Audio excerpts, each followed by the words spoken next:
OBSE-ի 3 համանախագահները երբ որ կային, հիմա ասենք երկու ոնց որ համանախագահ մնացել, որովհետև ես դրանից մի քանի օր առաջ Զախարովային լսեցի,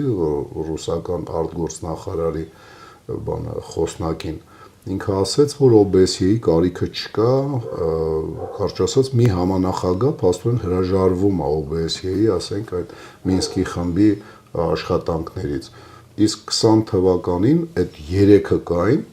բայց երբ հարմար պահ գտավ Բաքվի ղեկավարությունը, ինքը սկսեց ռազմական գործողությունները, չնայելով ոչ մի բանի։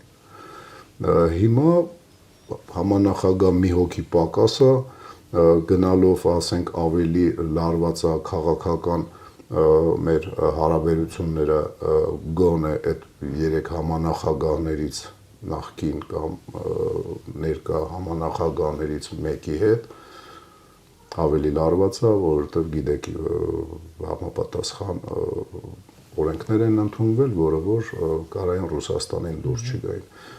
Ես չեմ ասում, որ մենք միակողմանի պիտի տրվենք ինչ-որ մեկին, հակառակն եմ համարում, որ այդ դրեյֆը, այդ ծռվելը